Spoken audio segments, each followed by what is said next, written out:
मेरी बड़ी दीदी की शादी 17 साल की उम्र में हो गई थी। उसका ससुराल हमारे गांव से 5 घंटे की दूरी पर था। बहनोई बहुत ही हैंडसम था, लेकिन हमेशा नशे में ही रहता था। मेरी दीदी से उसकी शादी पसंद की नहीं थी। ये लोग काफ़ी अमीर थे। मेरी दीदी थोड़ी सांवली थी। दीदी प्रेग्नेंट हुई तो मैं उसका जापा करने के लिए दीदी के देवर के साथ दीदी के घर चली गई। मैंने आते ही दीदी के घर का सारा काम संभाल लिया। मैं सबका ख्याल रखने लगी। और आकाश तो मुझे बहुत अच्छा लगता था। आलोक तो ज़रूरत के हिसाब से ही मुझसे बात करता था। मुझे आलोक से बहुत डर लगता था, क्योंकि वह ज़्यादातर नशे में ही रहता था।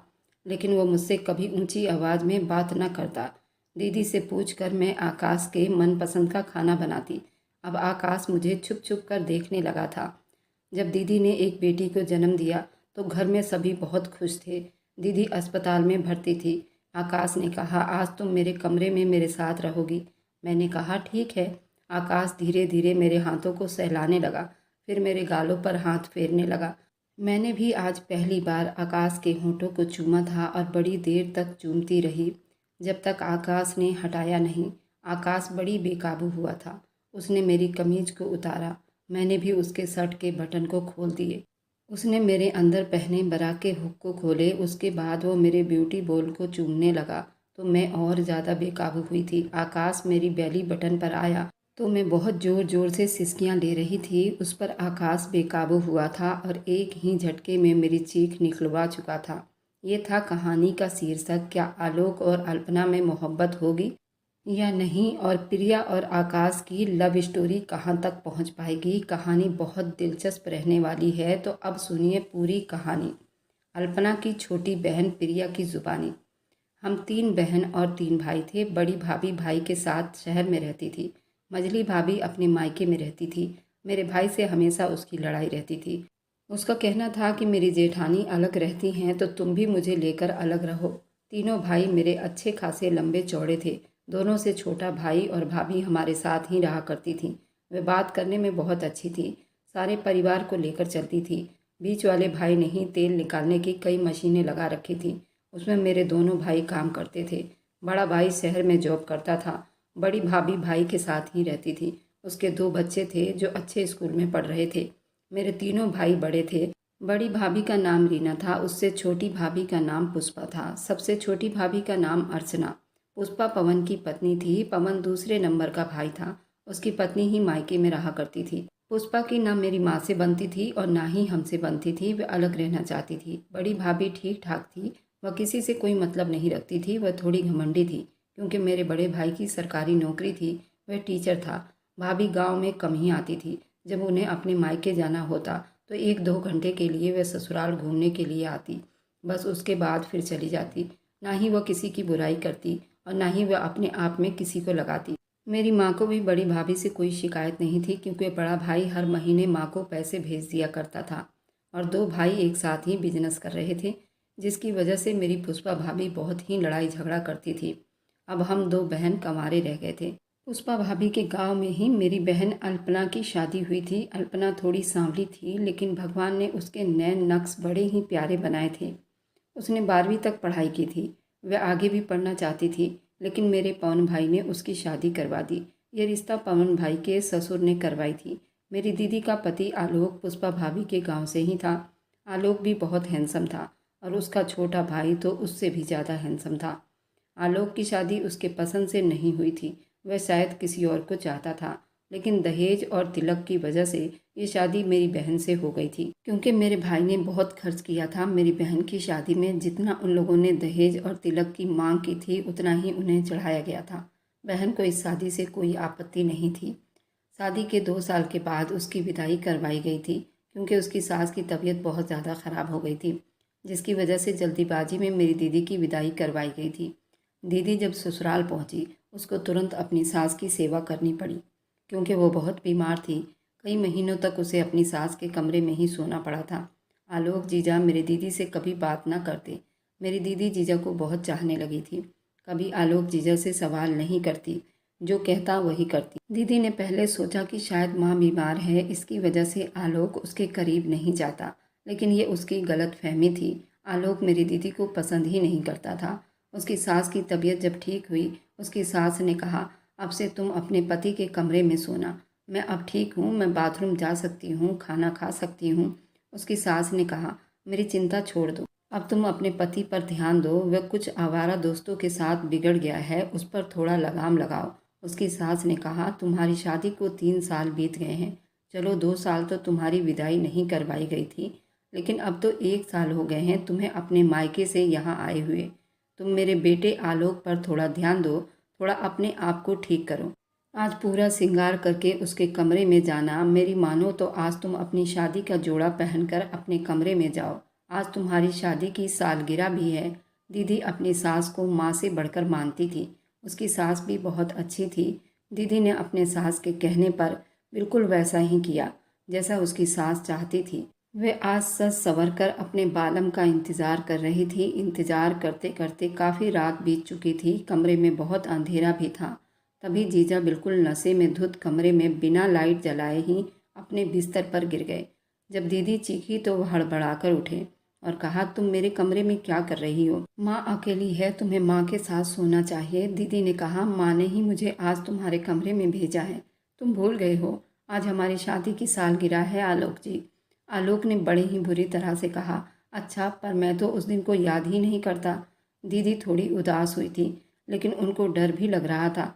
कहने लगी, कोई बात नहीं, अभी आप आराम कीजिए। आपको याद नहीं तो मुझे तो याद है। आप मेरे पति हैं और शायद आप सातों जन्म रहेंगे। जीजा जी हंसने लगे और कहने लगे, क्यों नहीं, तुम तो चाहोगी मैं सातों जन्म तुम्हारा पति रहूं, क्योंकि मैं हैंडसम हूँ। अपनी शक्ल देखी है शीशे में, क्या तुम मेरे मुकाबले में खड़ी हो सकती हो? दीदी ने कोई जवाब ना दिया और कहा, देखिए आप अभी नशे में हैं, आपको आराम करना चाहिए।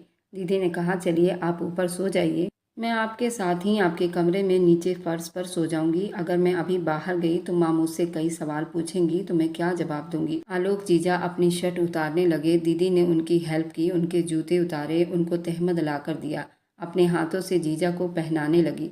जीजा ने बड़ी जोर से मेरी दीदी को अपनी बाहों में भर लिया। वे होश में नहीं थे।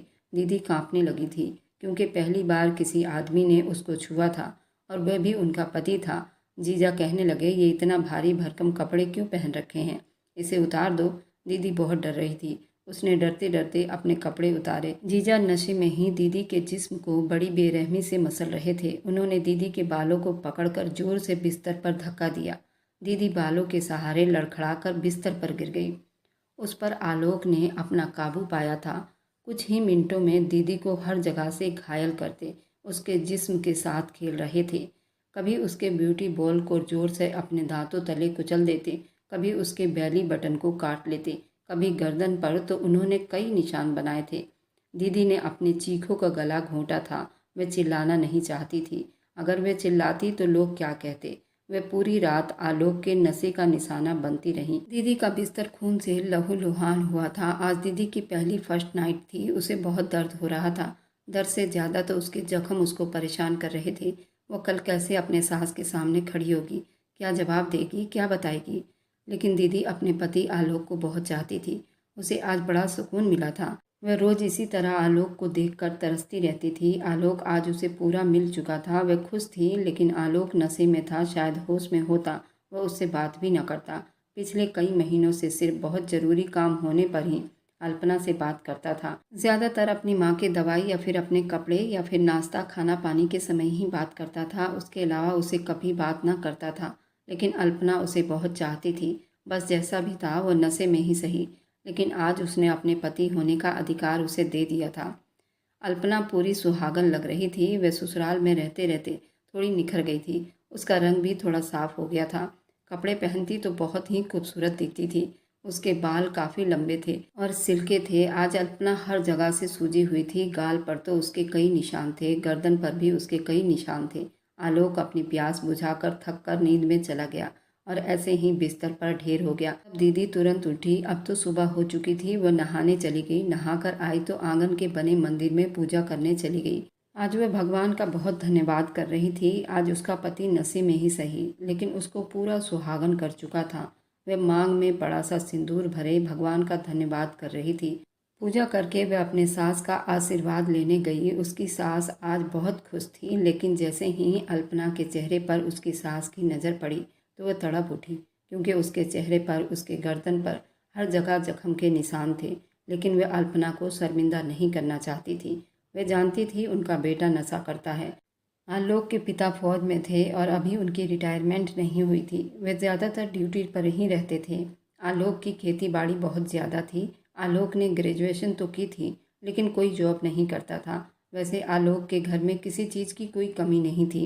खेतों से अनाज पूरा हो जाया करता था। उसका छोटा भाई आकाश अभी 10वीं क्लास में पढ़ रहा था और वह पढ़ने में बहुत तेज़ था। आलोक से भी ज़्यादा हैंडसम था। गांव की आधा से ज़्यादा लड़कियां आकाश को पसंद करती थीं। आलोक भी बहुत हैंडसम था। आलोक और पुष्पा भाभी एक ही स्कूल में पढ़ते थे। पुष्पा आलोक से 5 साल बड़ी थी। पुष्पा भाभी बस गोरी थी। नैन नक्श इतने खास नहीं थे, बाल भी छोटे छोटे थे। आलोक को स्कूल में कई लड़कियां चाहती थी। आलोक भी उन लड़कियों का फ़ायदा उठाता था। लड़कियों को खूब घुमाता फिराता खिलाता, बाद में उनको अपनी चाहत का निशाना बनाता। पुष्पा भी आलोक की गर्लफ्रेंड रह चुकी थी। पुष्पा ने ही पहल की थी। आलोक जब भी जहाँ भी बुलाता, जो भी मांगता वह देती। पुष्पा आलोक से शादी करना चाहती थी। वह आलोक के साथ सब कुछ कर चुकी थी, लेकिन उसके पिता ने आलोक से शादी ना होने दी। उसके बाद पुष्पा की शादी तुरंत मेरे भाई से हो गई थी। मेरा भाई भी अच्छा खासा हैंडसम था। दोनों की जोड़ी बहुत प्यारी थी, लेकिन पुष्पा शादी के 1 महीने के बाद ही भाई से लड़ने लगी थी। उसे यहाँ अच्छा नहीं लगता था, क्योंकि हमारे गांव में सुविधा बहुत कम थी। हमारे गांव से बाजार काफ़ी दूर पड़ता था।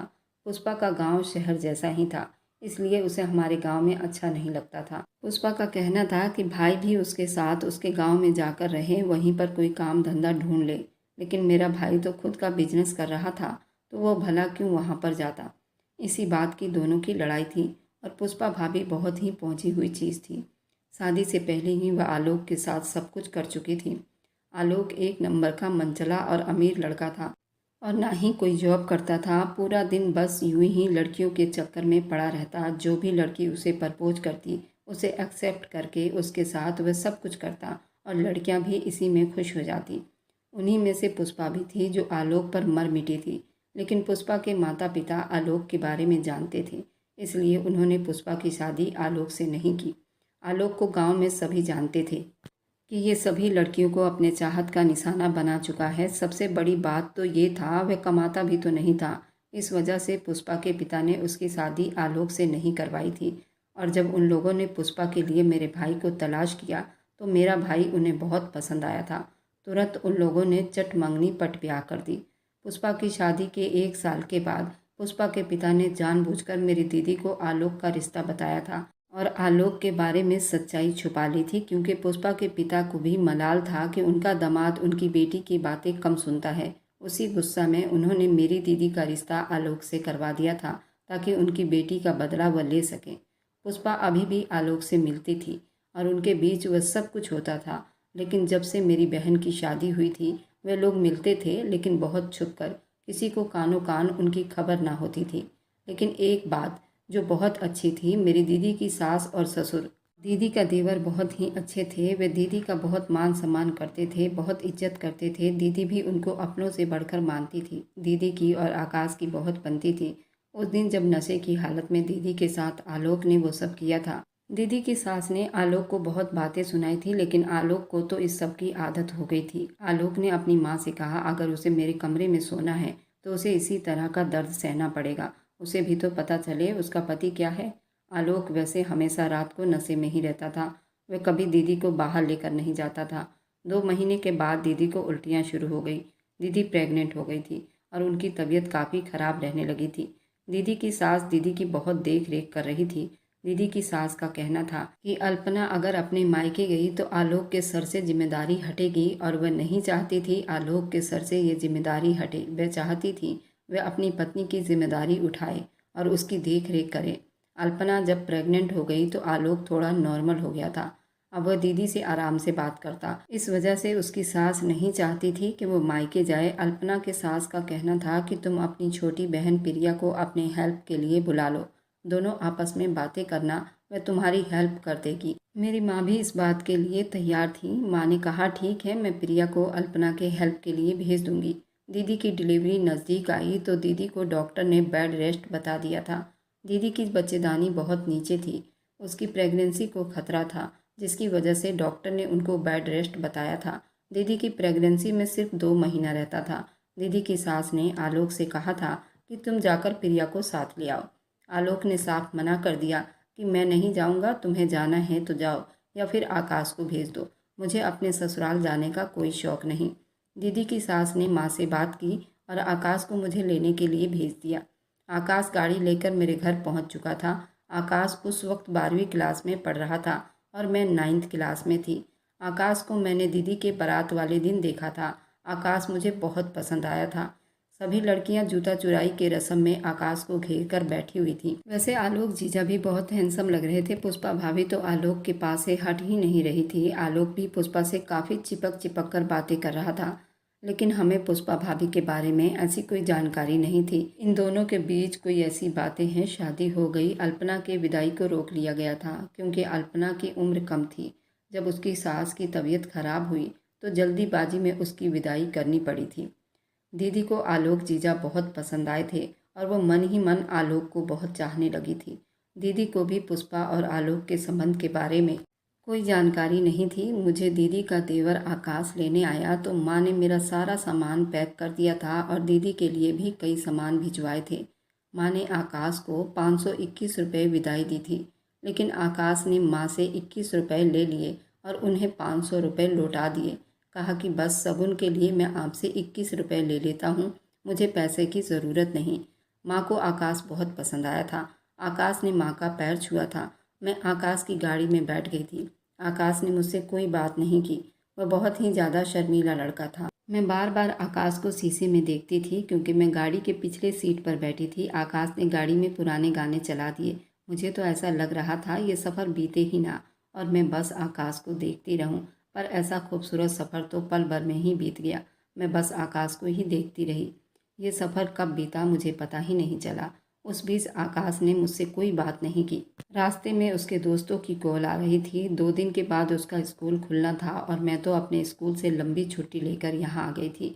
मुझे उसका कॉल सुनकर बहुत ही परेशानी हो रही थी कि 2 दिन मैं इसके बिना कैसे रहूँगी, क्योंकि कल्पना दीदी बताती थी कि आकाश स्कूल से ट्यूशन जाता है और रात को ही घर आता है और वह अपने पढ़ाई में बहुत ज़्यादा मगन रहता है।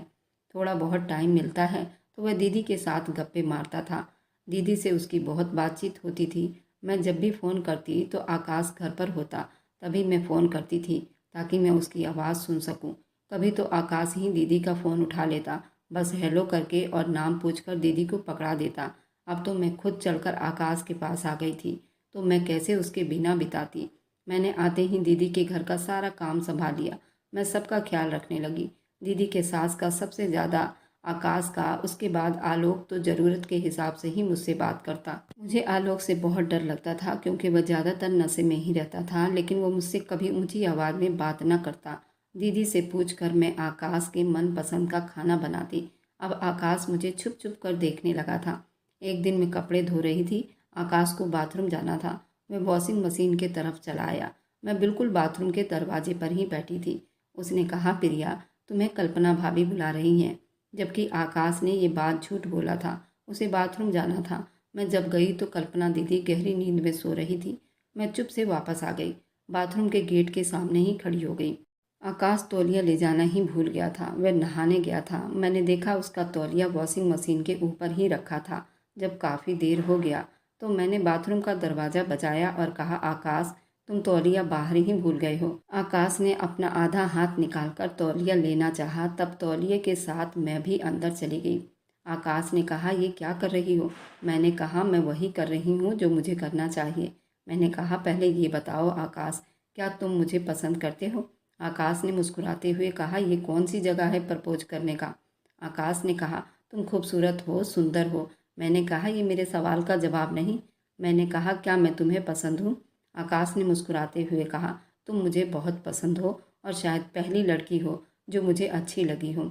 सबसे ज़्यादा खूबसूरत तो तुम्हारी ये फूले फूले दोनों गाल है जो मुझे बहुत पसंद है। मेरा मन तो कर रहा है इसे अभी काट लूँ, क्योंकि तुमने मुझे अभी तक तौलिया नहीं दिया। मुझे पूरा देख लिया है। इसकी सज़ा तो तुम्हें मिलनी चाहिए। आकाश ने जब ऐसा कहा तो मैं तो जैसे खुशी के मारे दीवानी हुई थी। मुझे तो लग ही नहीं रहा था कि आकाश ये सब भी कह सकता है। मैंने तुरंत अपने गाल को उसके होंठों के पास कर दिए और कहा कि ठीक है, मैं तुम्हारी सज़ा के लिए तैयार हूँ और मुझे इसका सबूत चाहिए कि मैं तुम्हें पसंद हूँ या नहीं। आकाश भी बेकाबू हुआ था। उसने मेरे दोनों गालों को अपने होठों में भरकर चूमने लगा था। तो जैसे मैं दीवानी हो गई थी, ऐसे लग रहा था पूरी दुनिया सिमट आई हो। आकाश 5 मिनट तक मेरे गालों पर ही चिपका रहा। हमने एक दूसरे को बाथरूम में ही प्रपोज कर दिया था। मैंने आकाश को तौलिया दिया, अपने गालों को पोंछती हुई बाहर निकल आई। ऐसा लग रहा था कि मेरी पूरी दुनिया ही नई हो गई हो। आकाश नहाकर तैयार होने लगा। उसे स्कूल जाना था। मैंने भी जल्दी से आकाश के लिए नाश्ता तैयार किया, उसके जूते जुराब सब कुछ ढूंढ कर रखे। आकाश ये सब देखकर बहुत ही खुश हुआ था।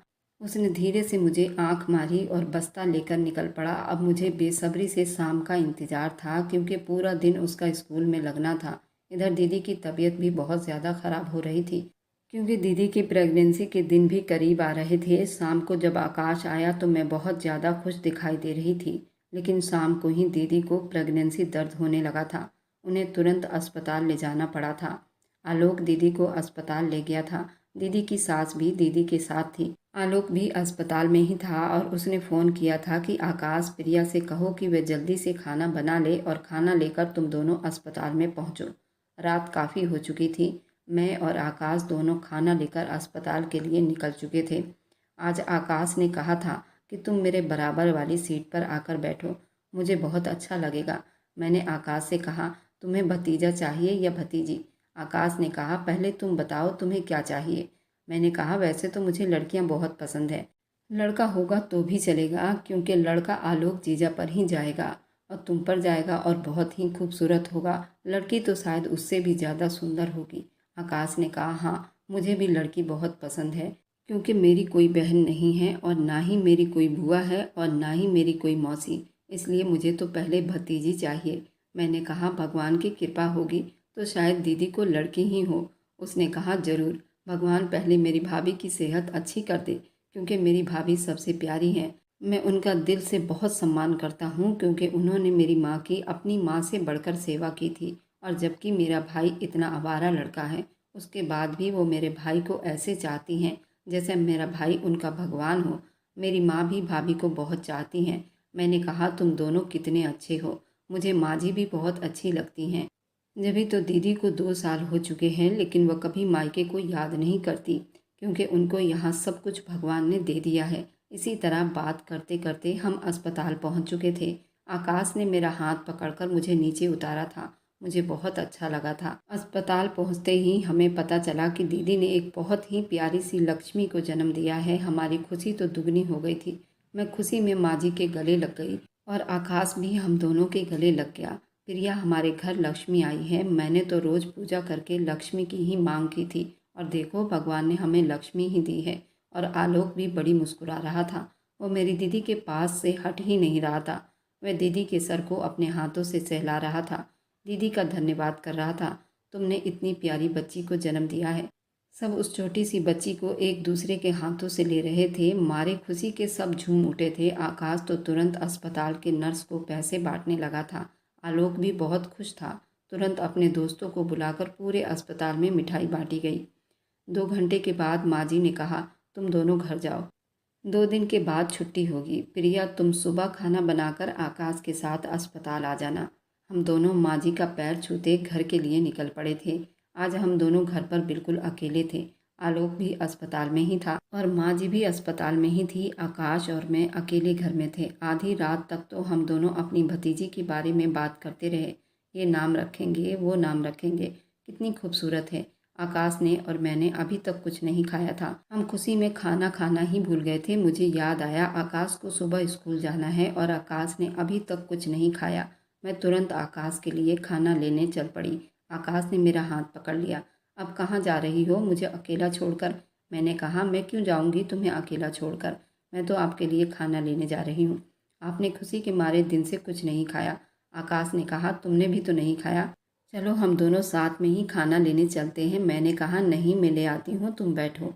आकाश ने कहा, 2 दिन के बाद तुम्हें मेरे लिए फुर्सत कहाँ होगी, बहुत सारा काम बढ़ जाएगा। घर में मेहमान आने चालू हो जाएंगे, कभी कोई आ रहा है तो कभी कोई आ रहा है। हमारी भतीजी को देखने सब आने लगेंगे तो तुम्हें फुर्सत कहाँ मिलेगी। चाय पानी नाश्ता यही सब करती रहोगी। मैं बस तुम्हें दूर से देखता रहूँगा, इसलिए मैंने 2 दिन के लिए स्कूल की छुट्टी ले ली है और घर में ही एक दूसरे को निहारते रहेंगे। आकाश मेरे साथ ही खाना लेने आया। हमने एक दूसरे को मुंह में खाना खिलाया। रात के 2 बज चुके थे। आकाश 1 मिनट के लिए भी मुझसे दूर नहीं हो पा रहा था। दूर तो मुझे भी आकाश से नहीं जाना था। बस चलता तो आकाश को अपनी नज़रों में बसा लेती, लेकिन मैं ऐसा नहीं कर सकती थी। आकाश ने कहा, आज तुम मेरे कमरे में मेरे साथ रहोगी। मैंने कहा, ठीक है। आकाश धीरे धीरे मेरे हाथों को सहलाने लगा, फिर मेरे गालों पर हाथ फेरने लगा। मैंने भी आज पहली बार आकाश के होठों को चूमा था और बड़ी देर तक चूमती रही, जब तक आकाश ने हटाया नहीं। आकाश बड़ी बेकाबू हुआ था। उसने मेरी कमीज को उतारा। मैंने भी उसके शर्ट के बटन खोल दिए। उसने मेरे अंदर पहने हुए बरा के हुक खोले। उसके बाद वो मेरे ब्यूटी बॉल को चूमने लगा तो मैं और ज़्यादा बेकाबू हुई थी। आकाश मेरी बेली बटन पर आया। मैं बहुत ज़ोर ज़ोर से सिसकियाँ ले रही थी। आकाश बेकाबू हुआ था और एक ही झटके में मेरी चीख निकलवा चुका था। मेरा पूरा जिस्म काँप रहा था। वो बड़ी आराम आराम से मेरे कान में कह रहा था, बस थोड़ा दर्द होगा, उसके बाद सब ठीक हो जाएगा। इसी तरह करते करते सुबह हो गई। मेरे दोनों ब्यूटी बॉल अब लाल हो चुके थे। आकाश सुबह तक मुझसे चिपका रहा। मुझे भी बड़ा सुकून मिल रहा था और मीठा मीठा दर्द भी। लेकिन जैसे ही सुबह हुई, हम होश में आए। एक दूसरे से नज़रें नहीं मिला पा रहे थे। अब हम दोनों को एक ही चिंता सता रही थी कि हमने शादी से पहले ये क्या कर लिया। अभी तो हमने प्यार का इजहार ही किया था, लेकिन यहाँ तो हम सुहाग रात भी मना चुके थे। सुबह आकाश मुझे बाथरूम ले गया और हम दोनों एक साथ नहाए। आकाश ने कहा, हम दोनों कभी अलग नहीं होंगे। मैं 12वीं का पेपर देते ही तुमसे शादी कर लूँगा, तुरंत विदाई करवा लूँगा। मैं तुम्हारे बिना नहीं रह सकता।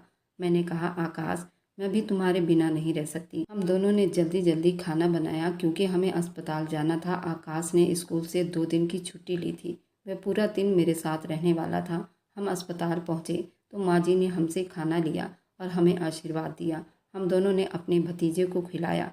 माँ जी ने कहा, तुम अब दोनों घर जाओ, घर पर तैयारियां शुरू करो। बाजार जाकर बच्चे का झूला और जच्चा का खाने पीने के लिए सामान लाना था, तो हम अस्पताल से ही पहले बाजार गए। रास्ते में आकाश ने मुझे अपने बगल में ही बिठाया था। मुझे बार बार टच करता। मुझे भी बहुत अच्छा लगता। उसने मुझसे रास्ते भर बात की। कहा कि जब मैं तुम्हें पहली बार लेकर आ रहा था तो तुमने एक बार भी पलके नीचे नहीं की थी, सिर्फ मुझे ही घूरे जा रही थी। मैं भी शीशे में चाहता था कि तुम्हें देखूं, लेकिन मैं जब भी देखता तो तुम मुझे ही घूरती रही, मुझे देखने का मौका ही न दिया। और आज जब मौका है तो मैं तुम्हें एक पल के लिए नहीं छोड़ने वाला। अब वो कभी मेरे कमीज में हाथ डालता, कभी मेरे पेट को छूता, कभी मेरे ब्यूटी बॉल को छूता। मुझे भी काफ़ी सुकून मिलता। ऐसा लगता ये दिन बीते ही ना। हमें बाजार से खरीदारी करते करते शाम हो गई थी। आकाश ने कहा, हम खाना यहीं खा लेते हैं और आइसक्रीम को पैक करवा लेते हैं, क्योंकि आज आइसक्रीम नाइट होगी। मैं आइसक्रीम को तुम्हारे ब्यूटी बॉल पर रखकर चूसूंगा। आज की रात को यादगार बनाऊंगा ताकि तुम कभी भूल ही ना पाओ। मुझे उसकी बातों से बहुत शर्म आ रही थी। मेरे गाल बिल्कुल पिंक हो रहे थे। मैंने कहा, ले लो। घर आते समय आकाश ने आइसक्रीम पैक करवा ली। घर पहुंचते ही आकाश मुझे लेकर बिस्तर पर गिर चुका था। उसने कहा, एक भी पल खराब नहीं करना, बस एक दूसरे में ही समाना है। कल से तुम फिर से अलग कमरे में सोओगी और मुझे अलग कमरे में सोना पड़ेगा। आकाश ने जैसा कहा था वैसा ही किया। उसने आइसक्रीम को मेरे ब्यूटी बॉल पर रखकर चूसने लगा। मैं भी बेकाबू हुई थी। आज रात फिर से हम एक दूसरे में खो गए थे। सारी रात इश्क के समंदर में गोते पर गोते लगाते रहे। पूरे कमरे में मेरी सिसकियाँ और आहें गूंज रही थी। ऐसे करते करते सुबह हुई। हम फिर से सुबह एक साथ बाथरूम में नहा रहे थे। आज तो आकाश ने बाथरूम में भी मुझे नहीं छोड़ा था। बाथरूम में भी उसने खूब रोमांस किया था। मैं भी उसका पूरा साथ दे रही थी। हम दोनों ने एक साथ पूजा किया, अस्पताल के लिए निकल आए। आज दीदी को छुट्टी मिलने वाली थी। मेरी भतीजी को घर में लाया जाना था। हम दोनों ने अपनी जान लगाकर पूरी तैयारी की थी। बड़ी जोरों शोरों से दीदी का घर में स्वागत किया था। दीदी भी बच्ची को देखकर बहुत खुश थी, क्योंकि बच्ची बहुत ही खूबसूरत थी, बिल्कुल आलोक की तरह थी। दीदी आलोक को तो न जाने कितना चाहती थी। अब तो उनकी चाहत दुगनी हो गई थी, क्योंकि आलोक भी अब बिल्कुल नॉर्मल दिखाई दे रहा था। वह दिन में भी दीदी से खूब बात कर रहा था। दीदी तो आज बहुत खिली खिली लग रही थी। ऐसा लग रहा था पूरी दुनिया की दौलत उनको मिल गई हो, क्योंकि उनके पति उनसे पहली बार बड़ी खुश नज़र आ रहे थे। आज वह बिना शराब पिए दीदी से बात कर रहे थे। सबसे बड़ी बात ये थी कि आज 2 दिन से उन्होंने शराब को हाथ तक न लगाया था। इस बात से दीदी की सास भी बहुत खुश थी। वह तो अपनी पोती को देखकर ही बहुत खुश थी। आकाश ने घर में झाड़ू बर्तन के लिए नौकरानी को रख लिया था, क्योंकि अब काम डबल हो गया था। मुझे तो दीदी का जापा करना था। मुझे यहाँ आए हुए अब 2 महीने बीत चुके थे। मैंने अपने स्कूल की छुट्टियों को भी बढ़वा लिया था। आज दीदी के बेटी का नामकरण था। घर में बहुत मेहमान भरे हुए थे। मेरे माँ पापा, भाई भाभी सभी लोग यहाँ पहुँचे थे। पुष्पा भाभी भी भाई के साथ यहाँ आई हुई थी। पुष्पा भाभी की नज़रें बराबर आलोक जीजी पर जमी हुई थी। आलोक ने एक बार भी पुष्पा की तरफ नहीं देखा था। पुष्पा को तो बड़ी आश्चर्य हुआ था, क्योंकि आलोक ने पिछले 15 दिनों से एक बार भी शराब को हाथ नहीं लगाया था और वे अब लगातार अपनी पत्नी की देखभाल कर रहे थे। दीदी की बिल्कुल नॉर्मल डिलीवरी हुई थी। डॉक्टर ने कहा था ऑपरेशन होगा, लेकिन भगवान ने एंड टाइम पर दीदी को बचा लिया था और दीदी ने बिल्कुल नॉर्मल बच्चे को जन्म दिया था। आज दीदी नहा धोकर पूरा श्रृंगार करके गजब ही लग रही थी। दीदी यहाँ रहकर बहुत ही ज़्यादा साफ हो गई थी। दीदी की सास हमेशा उसको नई नई क्रीम लाकर देती, जिससे दीदी का चेहरा बिल्कुल गोरा हो गया था। वह पहले जैसी बिल्कुल नहीं थी। उनका रंग बिल्कुल साफ हो गया था और बच्ची का कलर तो बिल्कुल दूध जैसा था। बहुत ज़्यादा गोरी थी। वह बिल्कुल आलोक की तरह थी। आलोक भी बहुत गोरा था और हैंडसम था और आकाश तो उन दोनों से कहीं बढ़कर था। उनका रंग रूप तो बिल्कुल ही अलग था। एक बार कोई देख ले तो जरूर पलट कर देखता। आज तो आलोक दीदी के पास से उठ ही नहीं रहा था। आलोक दीदी के कान में कहने लगा, यार कब ये फंक्शन ख़त्म होगा और तुम मुझे अकेले मिलोगी। तुमसे मिले पूरे 3 महीने बीत चुके हैं। अब मुझे और ज़्यादा बर्दाश्त नहीं होता। दीदी अपने पति आलोक की बात सुनकर बड़ी ही शर्मा रही थी।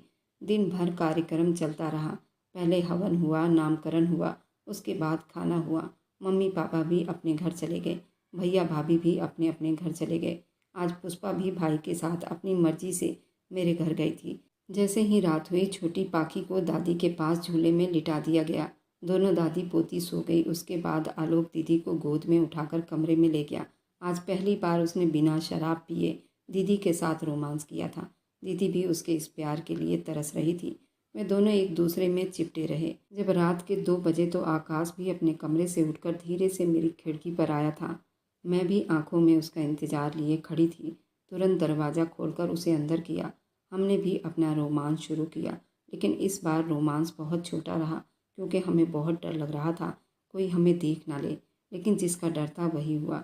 दीदी रात को उठी थी तो मेरे कमरे में आना चाहती थी। वो मुझसे कुछ पर्सनल बातें करना चाहती थी। मैंने जल्दीबाजी में अपने दरवाजे का कुंडी भी ना लगाया था और रंगे हाथों दीदी ने हम दोनों को बिना कपड़ों के बिस्तर में देख लिया था। दीदी ने अपनी आंखों पर हाथ रख लिया, कहा, जिसका मुझे शक था आज मैंने अपनी आंखों से देख लिया। आकाश जल्दी से अपने कपड़े पहन लो, मुझे तुम लोगों से ज़रूरी बात करनी है। आकाश और हम दोनों बहुत डर रहे थे। हमने जल्दी जल्दी अपने कपड़े पहने और दीदी के पैरों में बैठ गए। दीदी ने कहा, मैंने हॉस्पिटल में ही तुम दोनों के इशारे देख लिए थे। तुम दोनों एक दूसरे को आंख मार रहे थे, वो मैंने देखा था, और बिस्तर में जो आज कर रहे थे वो भी देख लिया। लेकिन तुम लोगों ने बहुत जल्दीबाजी की। कम से कम शादी का इंतज़ार तो कर लेते। चलो अब तो जो हो गया सो हो गया, कोई बात नहीं। लेकिन माँ जी और आलोक के सामने तुम्हें अपने मुंह खोलने होंगे और अपने प्यार को स्वीकार करना होगा। दीदी हम दोनों का हाथ पकड़कर माँ जी के पास ले गई और आलोक को भी बुला लिया। मेरे तो पैर इतने कांप रहे थे कि मुझसे खड़ा भी नहीं हुआ जा रहा था। ना ही मैं दीदी से नज़रें पिला पा रही थी। मैं माँ जी के पैरों में जाकर बैठ गई। उनसे कहने लगी, माँ जी मैं आकाश के बिना नहीं रह सकती। मैं आकाश से बहुत प्रेम करती हूँ और आकाश भी मुझसे प्रेम करता है। आकाश भी माँ जी के पैरों में बैठ गया और अपना सर हाँ में हिलाने लगा। माँ जी ने कहा, ठीक है, अभी तुम दोनों को इंतज़ार करना पड़ेगा। अभी जब तुम्हारे पिताजी फौज से आएंगे तब तुम दोनों की शादी होगी। आकाश ने तुरंत कहा, माँ मैं चाहता हूँ कि प्रिया यहीं पर रहे। माँ ने कहा, नहीं, अब तो प्रिया को अपने घर जाना ही होगा, क्योंकि जब तक शादी नहीं होती तुम दोनों एक साथ नहीं रह सकते। मैं माँ जी की तरफ बिनती भरे नज़रों से देखने लगी। आकाश भी कहने लगा, माँ जब हम दोनों की शादी हो ही रही है तो हमें एक दूसरे को समझने का मौका देना चाहिए। माँ हंसने लगी और कहने लगी, तुम पिछले 3 महीने से एक दूसरे को समझ ही रहे हो और आज नतीजा प्रेम का निकला है, तो आगे भी मैं चाहती हूँ तुम दोनों के अंदर प्रेम बना रहेगा। लेकिन जो समाज की रीति रिवाज है उसे नहीं भूलना चाहिए। तुम दोनों को अब अलग रहना पड़ेगा। जब प्यार किया है तो डरना क्या। थोड़ी जुदाई भी बर्दाश्त करनी चाहिए। और वह प्यार ही क्या जिसमें कोई जुदाई ना हो, इंतज़ार ना हो। तुम कल ही प्रिया को ले जाकर उसके घर छोड़कर आओगे और प्रिया के घर वालों को भी ये खबर बता देना। उम्मीद करती हूँ उन लोगों को तो कोई एतराज़ नहीं होगा। कल्पना ने कहा, नहीं, मुझे नहीं लगता, न मेरे भाइयों को, न माँ को, ना ही मेरे पिताजी को कोई एतराज़ होगा। माँ जी, आप ठीक कहती हैं। और हाँ, ये जुदाई ज़्यादा दिन नहीं होगी। 10 दिन के बाद ही तुम्हारे पापा फौज से छुट्टी पर आ रहे हैं और अपनी पोती से मिलना चाहते हैं। और जब उन्हें पता चलेगा कि उनके छोटे बेटे की शादी है तो वे और खुश होंगे। बस 15 दिन की बात है। आकाश मुझे लेकर मेरे घर छोड़ने आया था, पर आकाश बहुत उदास था। मैंने आकाश से कहा, आकाश, तुम्हें अपनी पढ़ाई पर भी ध्यान देना चाहिए। हाँ, ये तो करना ही पड़ेगा। अब तुमसे ध्यान हटाऊंगा तो ही पढ़ाई पर लगाऊंगा। अब सारे रास्ते हम गाड़ी में एक दूसरे से रोमांस करते घर पहुंचे थे। जब माँ को ये बात बताई, माँ ने भी इस बात को स्वीकार कर लिया और मेरे दोनों भाई को भी कोई एतराज़ नहीं था। 15 दिन के बाद मेरी शादी की डेट रखी गई थी। 15 दिन ऐसे लगे जैसे 15 साल। 15 दिन के बाद मेरी शादी आकाश से हो गई। आकाश ने अपनी पढ़ाई नहीं छोड़ी, वे लगातार पढ़ता रहा। उसने मेरे प्यार में भी कोई कमी नहीं छोड़ी थी। आकाश ने मेरा भी एडमिशन ओपन से करवा दिया था। मैं भी यहाँ पर आकाश के साथ ही पढ़ रही थी। हमने अभी बच्चे की कोई प्लानिंग नहीं की थी। आकाश ने कहा था, जब मेरी नौकरी लग जाएगी तब हम बच्चे के बारे में सोचेंगे। मैं भी आकाश की बातों से सहमत थी। अब आलोक कभी शराब नहीं पीता था। आलोक ने ही दीदी को वे सारी बातें बताई थी। उसने बताया था कि पुष्पा आलोक को हद से ज़्यादा चाहती थी। पुष्पा ने आलोक को पाने के लिए उसको भांग पिलाया था और आम के बाग में बने कमरे में उसके साथ सुहागरात मनाई थी। आलोक को वह किसी भी कीमत पर पाना चाहती थी, लेकिन आलोक की हरकतों की वजह से उसके पिता ने उससे शादी नहीं की, क्योंकि गांव की कितनी लड़कियां उस पर मरती थी और वह शराब पीता था, जिसकी वजह से पुष्पा के बाप ने उससे शादी नहीं की थी। पुष्पा अपने घर में इकलौती लड़की थी।